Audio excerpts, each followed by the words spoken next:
Just stop overthinking. Sounds like advice, but for most people it's not. It's a mental equivalent of telling someone, don't think about a white bear. And what happens? Suddenly there is a massive white bear sitting in the middle of your mind, making direct eye contact. This is a problem with trying to force your mind to go blank. The harder you try not to think, the more attention you give to the very thing you're trying to avoid. You don't delete the thought, you highlight it. You put a bright red circle around it and tell your brain, watch this carefully. This is the thing we must not think about. And your brain, trying to be helpful, keeps checking in. Are we thinking about it? Yes. Okay, stop. Are we thinking about it now? Yes. Okay, stop harder. And suddenly the thought is louder than it ever was before. This is why clearing your mind is such a confusing advice. Your brain is simply not designed to be empty. Even when you're doing absolutely nothing, your brain is still active. It's predicting, remembering, comparing, planning, scanning for problems, replaying conversations, and imagining futures. That is not a malfunction, that is just what the brain does. A completely blank mind is not the actual goal of meditation, focus, performance, or emotional control. The goal is not to have no thoughts. The goal is to stop being dragged around by every thought that appears. And that is a very different skill. You see, overthinking usually doesn't mean you have too many thoughts. It means you believe every single thought deserves a meeting.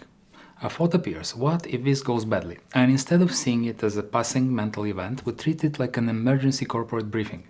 We sit down at it, we review all possible worst-case scenarios, we pull up archives from 2009, we build a full legal case against ourselves. Then another thought appears, what if I'm making the wrong decision?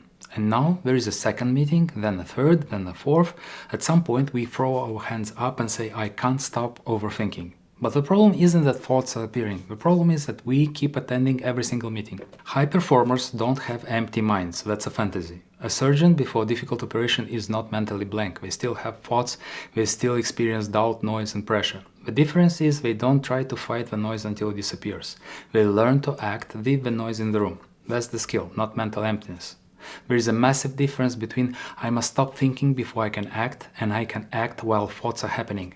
The first one makes your thoughts the gatekeeper, the second one puts you back in control. Your mind often gets loudest at the exact moment you are trying to do something important. When something matters, your brain pays attention. And when it pays attention, it generates scenarios. What if I fail? What if they judge me? What if I'm not ready? You can call that overthinking, but another way to look at it is this. Your brain is just trying to protect you from uncertainty. It just does it in a very annoying way. It believes that if it can think through every possible danger, you will finally feel safe. But life rarely gives you that level of certainty. So the mind keeps asking for one more analysis, one more possibility. And this is where overthinking becomes a trap. Thinking is useful when it leads to clarity. It becomes avoidance when it delays contact with reality. At some point, another thought will not solve the problem. Only the next action will.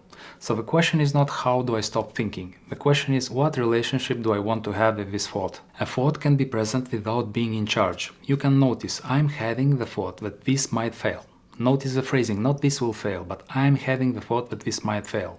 That little distance matters because now the thought is not a command, it's not a prophecy, it's just something your mind produces. Maybe it's useful, maybe it isn't, but you don't have to obey it. Mindfulness isn't sitting peacefully with a blank mind while soft music plays. Mindfulness is noticing your mind has wandered for the 37th time and gently bringing it back for the 38th time.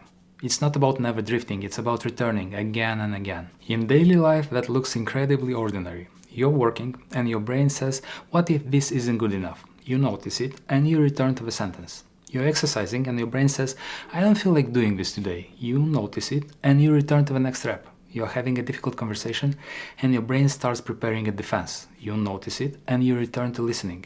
That doesn't look impressive, but that is the whole game. You don't defeat overthinking by winning an argument against every thought. You defeat it by no longer treating every thought as an argument you must win. Some thoughts can just pass through, some can be written down for later, some can be answered with action, and some can simply be allowed to make noise in the background while you keep moving forward. So, the next time someone tells you just clear your mind, remember your brain can't go blank on command. And it doesn't need to. The goal is not to silence the mind, the goal is to stop needing silence before you can start living. Because peace is not the absence of thought, it's the ability to do what you need to do even while your mind is making noise.